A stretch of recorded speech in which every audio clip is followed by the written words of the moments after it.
começar aqui nosso episódio, citando um pensador que você gosta bastante.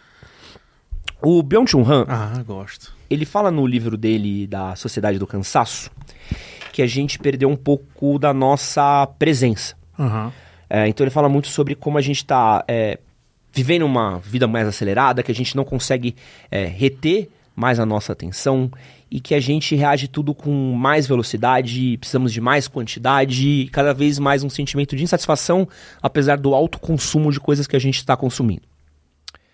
Dito isso, eu acompanho a cultura pop há pelo menos 20 anos, desde que acho que até mais, desde que comecei a consumir, gostar de ler, assistir, ver séries.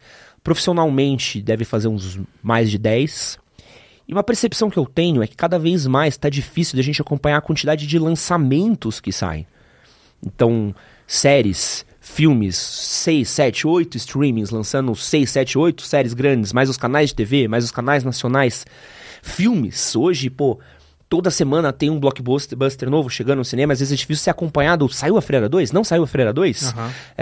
Ontem eu fiquei sabendo que o filme Casa Mal Assombrada da Disney estreou, flopou, saiu, e ninguém nem falou a respeito que o filme estreou, saiu, flopou.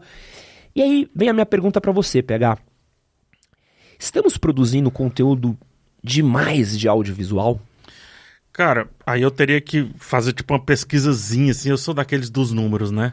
Eu tenho muito medo de afirmar as coisas, mas a impressão que me dá é que não. É que a gente não está produzindo mais. Porém, a cadeia de produção tanto mudou, quanto também o Brasil enquanto mercado consumidor, digamos assim, mercado consumidor não necessariamente de produto, mercado consumidor de público, né? De quantidade pública, etc. A gente mudou também esse cenário, porque, por exemplo, eu vivi ali os anos 90 muito bem, começo dos 2000 também muito bem, onde o que chegava era literalmente suprassumo, né? Seja o suprassumo ruim, seja o suprassumo bom, aí são outros 500. Mas chegava muito o que já dava certo e etc. No Brasil, com relação à pirataria, vamos colocar ali datas para ficar melhor, 2006, 2007, com o boom de Lost, etc., a gente perde aquele lance de aceitar que uma série possa estrear um mês depois. Uhum. E aí a pirataria, ela estreava no mesmo dia. Às vezes um dia antes que vazava, né, nessa época aí. E nesse momento, eu lembro de ter as primeiras estreias paralelas, né? Estreava, vou pegar Lost mais uma vez.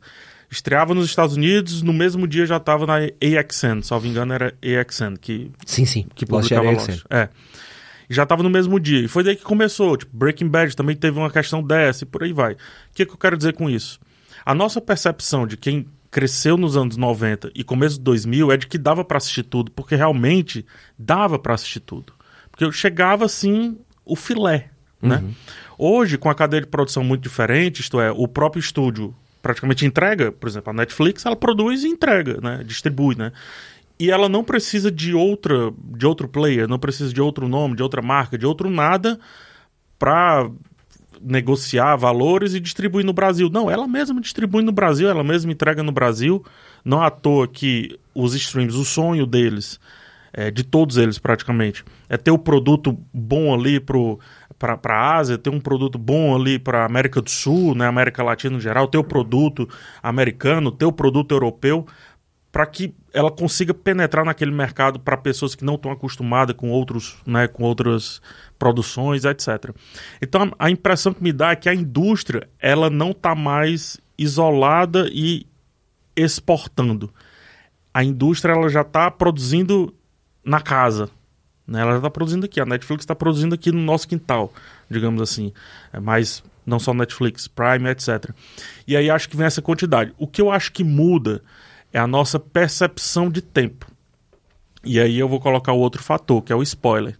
O spoiler, essa cultura do spoiler, que antes simplesmente, cara, não tinha.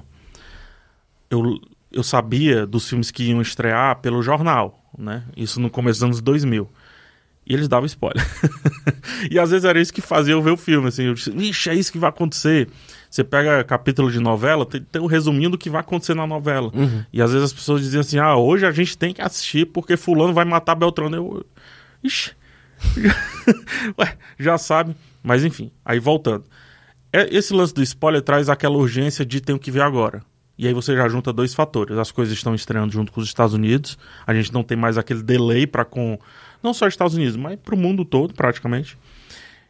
E tem o lance do spoiler lá na rede social. Ou seja, se você não assistir logo, você vai ser condenado à prisão do spoiler. É o famoso FOMO, né? Vai gerar o FOMO, vai gerar etc. E a pessoa tem que assistir logo, então tem que assistir na estreia. Criou-se o conceito de pré-estreia. Tem que assistir na pré-estreia. Antes a pré-estreia era meia-noite, agora já não é mais, é 8 da noite. Daqui a pouco tá estreando segunda-feira o filme. Tudo isso por conta dessa ansiedade, que aí é o que leva, né? Gera a tal dessa ansiedade. E o final de ansiedade, assim, eu sou um bom conhecedor de ansiedades, é cansaço. Depois da ansiedade vem letargia. Depois de toda ansiedade vem uma calmaria imposta, uma calmaria que você não consegue controlar. Então você parece que está carregando peso nas costas porque você passou por um momento muito intenso, digamos assim. E ao mesmo tempo, a indústria, quando eu coloco indústria para entender a cultura pop como um todo, e ao mesmo tempo a indústria já tá com outro produto ali, ó. Ei, bora de novo participar desse show de ansiedades. Cada vez você vai para a próxima crise de ansiedade, digamos assim, cada vez mais pesado, bicho. Cada vez mais pesado. E aí chega um momento que você simplesmente esgota. Cansa.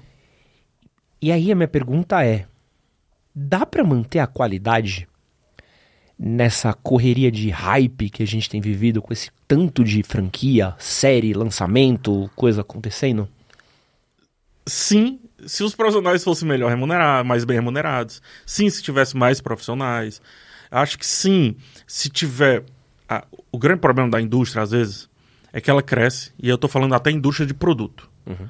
É que ela cresce e diz, temos que produzir mais celulares, porque as pessoas estão comprando mais celulares. Mas eles nunca crescem a estrutura, ou seja, os trabalhadores, etc., a galera que realmente importa, eles nunca crescem com o mesmo empenho, porque eles têm medo que a galera pare de comprar. Então eles não querem assumir o risco, né, como chama. Se a gente aplica isso à cultura pop, eu penso que sim. Se você segmenta, por exemplo, vamos pegar uma Marvel. Se você segmenta bem ali, cria boas salas de roteiristas, amplas salas de roteiristas, não faz o cara ficar pensando um filme de dia, outro filme à tarde, outro filme às vezes à noite, mudando de produto pra lá e pra cá, você imagina o cara na vibe de Pantera Negra. Vamos pensar um artista, né? Você conhece muitos artistas, você sabe como é que é a cabeça e a mente do artista. Ele tem crises, ele tem sensações que a gente não tem, ele tem temas que a gente não tem. Ele fala sobre a própria existência de um jeito que, às vezes, a gente que vai trabalhar num ponto um pouco mais pragmático ali, a gente não pensa. Então ele precisa estar escutando uma música para estar imerso. Então imagina se ele está pensando um Pantera Negra de manhã e à noite está pensando um Loki. É muito diferente, entendeu? É muito díspare.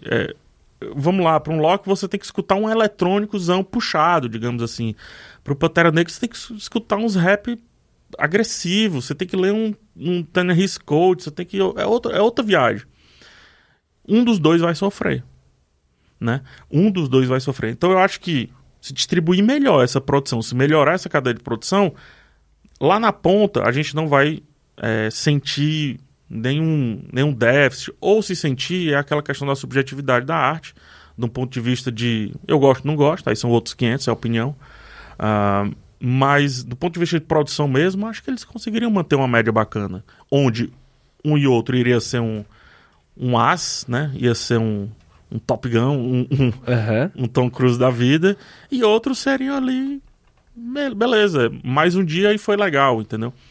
Acho que o problema que eu vejo hoje é que essa correria, você imagina, se pra gente é correria, imagine pra indústria. Então eles estão correndo, só que quem é que tá correndo? O David Zaslav, ou seja, o CEO da Warner, ou tá correndo o John Doe? Quem é que tá correndo? É o John Doe. Então você imagina a nossa correria aplicada ao cara que produz, ao cara que faz, ao cara que tem que ter uma ideia. Aí você diz, pô, mas é clichê. Mas é lógico que é clichê, ele vai ter que recorrer à primeira coisa que vem à cabeça dele, porque o prazo já foi, não é que o prazo vai ser, é que o prazo já foi. Né? Então essa é um pouco da minha visão. Não à toa, os grandes filmes que ultimamente despontaram na minha cabeça, cara, são filmes completamente independentes, assim, sabe? Posso citar After Sun, posso citar The Vest of Night e tudo. São filmes quase de guerrilha. se você pensar muito bem, assim. O próprio Tudo em Todo Lugar ao Mesmo Tempo. Tudo em todo lugar ao mesmo tempo, apesar de ter ali uma produtora e tudo, mas é muito o artista dizendo, vou fazer isso. Não tô entrando no mérito do gostar ou não gostar. De novo, não é isso, tá? Mas tem o artista dizendo, vou fazer isso, desse jeito, essa história, dessa maneira. E não vou fazer porque tem que entregar quinta-feira, 4 horas da tarde. Esse que você acabou de assistir foi um corte do nosso podcast com Pega Santos. Para você assistir o episódio completo, clica aqui do lado e aproveita e usa o nosso cupom PODCASTMHM para 12% de desconto nas suas compras na Insider. Link na descrição do vídeo e no primeiro comentário fixado.